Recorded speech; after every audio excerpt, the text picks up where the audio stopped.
चलो पहला लेसन ख़त्म हो गया। पहला लेसन था यूरोपीय कंपनी का भारत में आगमन, जिसमें से सबसे पहला कंपनी आया था पुर्तगाली, उसके बाद आया डच, उसके बाद आया अंग्रेज़, उसके बाद आया डेनिश, उसके बाद आया फ्रांसीस। लेकिन चल किसका पाया?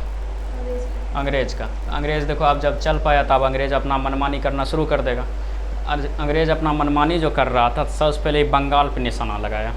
ठीक, बंगाल पे इसलिए निशाना लगाया, पूरे भारत में उस समय मुग़ल चल रहा था, मुग़ल राजा चल रहा था, लेकिन बंगाल में अपने आप को मुग़ल से अलग कर लिया।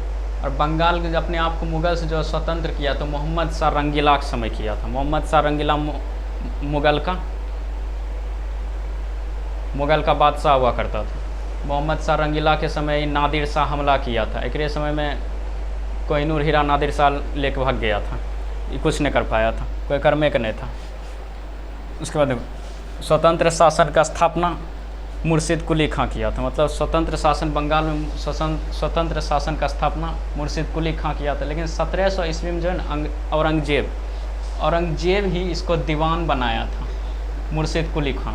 बाद में ये अपना बंगाल को अलग करके स्वतंत्र शासन का स्थापना कर दिया। क्या कि औरंगजेब के बाद में ही आया था मोहम्मद शाह रंगीला। ठीक, पहले औरंगजेब दीवान बना दिया था, उसके बाद बंगाल को स्वतंत्र किया, उसके बाद स्वतंत्र शासन का स्थापना कर दिया मुर्शिद कुली खां।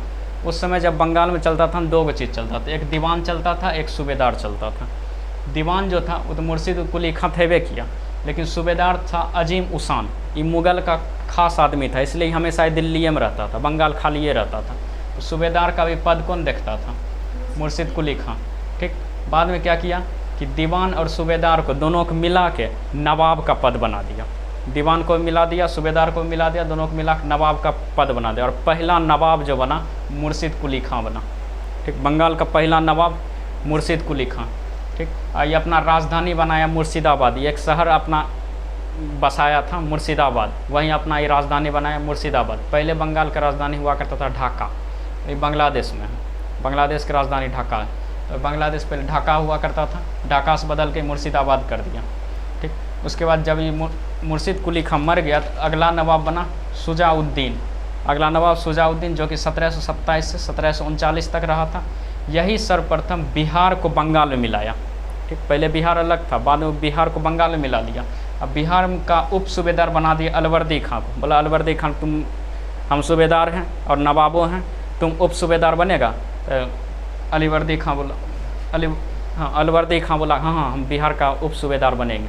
बोला ठीक बन जाओ। बाद में क्या हुआ कि जब शुजाउद्दीन मर गया, मरने के बाद एक अगला शासक बना सरफराज खां। सरफराज खां जब बना तो ये अयोग्य शासक था और एकरे फ़ायदा उठा लिया अलवर्दी खां। अलवर्दी खां बंगाल पर आक्रमण कर दिया। गिरिया नामक एक जगह है बंगाल में, गिरिया की युद्ध हुआ 1740 में, जिसमें अलवर्दी खां और सरफराज खां दोनों लड़ा, अलवर्दी खां जीत गया। ठीक, जब अलवर्दी खां जीत गया तो उसके बाद एक मार दिया सरफराज खां को। मारने के बाद अलवर्दी खां 1740 से 1756 तक अपना शासन किया। ठीक, इसको याद रखना। मुग़लों को कर देना बंद कर दिया। मतलब ये जो था मुग़ल को कर देता था टैक्स, जितना भी बंगाल का शासक बनता था इसीलिए बोला मुग़ल को कर नहीं देंगे, जो वो करना होगा कर लेगा। मुग़ल कुछ नहीं कर पाया। ठीक, उसके बाद अंग्रेज़ आया किलाबंदी करने। मतलब बंगाल था, वहाँ पर ये किला को घेरने आया। अंग्रेज़ों को बोल दिया कोई किला नहीं बंदी करेगा, जाओ यहाँ से। पहला ऐसा नवाब था जो कि मुग़ल को कर देना बंद किया और किलाबंदी, अंग्रेज़ को भी बोला तुम नहीं घेर सकता, अंग्रेज़ को भी भगा दिया। तब 1751 में मराठा इस पर युद्ध किया। मराठा जो शासन कर रहा था महाराष्ट्र के एरिया में, वो जाकर आक्रमण किया और मराठा जीत गया, ये हार गया, अलवर्दी खां हार गया। तब मराठा बोला तुम हमको चौथ नामक कर दो, ठीक है, और उड़ीसा को हमको दे दो। बोला ठीक है, चौथ नामक कर दिया और उड़ीसा का क्षेत्र मराठा को दे दिया था। ठीक, फिर आगे बताते हैं, लिखो।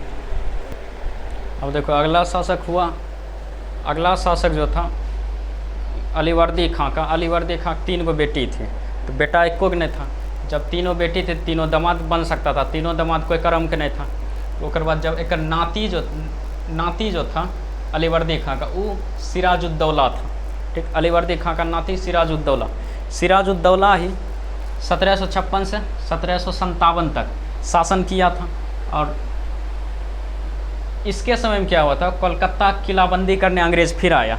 ठीक, सोचा इसके समय में किलाबंदी करते हैं। इसके समय जब किलाबंदी करने, ये और खुखार, ठीक, पागल किस्म के, ये देख, इसको जब पता चला कि अंग्रेज़ आ रहा है किलाबंदी करने के लिए, ये घोड़ा लेके पहुँचा, सब दल बदल के साथ पहुँचा, सब अंग्रेज़ को खदेड़ दिया। अंग्रेज़ भागा भागा भागा, जा कोलकाता के बंदर खा था वहाँ जाके छुप गया, सबके घींच के निकाला। ठीक, एगो रूम था, इतनी एगो रूम था, ये रूम में बताओ क्या गो आदमी अट सकता है? अगर हटाएंगे तो क्या गो आदमी हटेगा? 50 गो। कोच कोच कटाएंगे तो 60 गो हट सकता है एकरा। ठीक है, ऊपर से फेंक देंगे तो 70 गो हटेगा।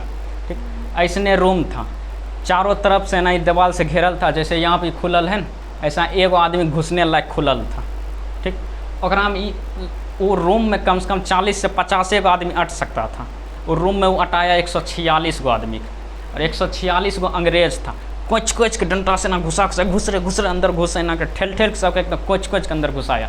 ठीक, अंदर घुसा का पैक कर दिया, ऊपर से बंद कर दिया, बोला रो अंदर में किलाबंदी करे लाएगा। और दूसरा दिन खोला। ठीक, 20 जून 1756 के 146 अंग्रेज़ के ठूस ठूस के अंदर घुसाया। एक दिन बाद खोला, 23 एक जिंदा बचा। ठीक, सब मर गया ओकरा में। जब 23 को जिंदा बचा, सब खोला, एकदम निकला, सब अधमरा जैसा सब निकला। ओकरा में एगो इतिहासकार फंस गया था, वो आया था सब चीज़ लिखने के लिए, क्या हो रहा है नहीं हो रहा, अंग्रेज़ इतिहासकार, तो वो पकड़ के ठूस दिया था अंदर। ठीक, वो बेचारा के नाम ऊपर में था, सब ऊपर वाला में वो सांस ले रहा था, बाकी नीचा वाला तो मर गया एकदम फरफरा के। वो बेचारा सांस जैसे खोला तो यह सस्पेंड निकला, और कोलकाता से उड़ले भगा इंग्लैंड। ठीक, बोला कि अच्छा राजा नहीं है यहाँ कोलकाता के, सब उड़ले भगा इंग्लैंड। इंग्लैंड में जाकर बताया कैसन कैसन राजा होता है, 50 गो लोग के जगह था, ठूस ठूस के 146 को अंग्रेज़ को भर दिया। हमार भाग अच्छा था, हम ऊपर में थे, एकदम सांस ले रहे थे। ठीक, ओकरे बोला कि एकदम पूरे अंधेरा कर दिया था, ब्लैक होल के घटना हो गया सर, ब्लैक होल के घटना। जब ये बात पता चला जॉन हवेल को, जॉन हवेल वह इतिहासकार था, ओकर नाम था जॉन हवेल। अब ब्लैक होल का घटना वही यही बोला कि ब्लैक होल का घटना हो गया था कोलकाता में। ये बात पता चला Robert Clive. Robert Clive Madras में अंग्रेजी कंपनी का स्थापना किया था, तो वहीं रॉबर्ट क्लाइव था। उसको लगा इंग्लैंड से जब तक सब सेना आएगा, हम मद्रास से कोलकाता पहुंच जाते हैं। ये सब मद्रास से कोलकाता पहुंच गया, और जनवरी 1757 में कोलकाता पहुंच गया, और कोलकाता जा कब्जा कर लिया रॉबर्ट क्लाइव। कोलकाता जब कब्जा कर लिया तब जाके अलीनगर के संधि हुआ। अलीनगर के संधि हुआ केकरा बीच? सिराजुद्दौला के बीच और रॉबर्ट क्लाइव के बीच। ये दोनों के बीच जब संधि हुआ तो 9 फरवरी 1757 को संधि हुआ। तब एक बता रहा था की जरूरत था इतना कोचने का, काहे कोच दिया था इतना? ये बोला तोरा की जरूरत था लूटने के लिए, आने के लिए, कोलकाता किलाबंदी करने के लिए? तो बोला अच्छा हम लूटने आए तो इतनी बड़ा जगह हम देता, जेल में देता, ये इतनी को चूहादानी में 146 को घुसा दिया, मर नहीं गया सब? बोला मर गया था, हम कौन चीज करे, सबसे भी 80 वोट वाला था।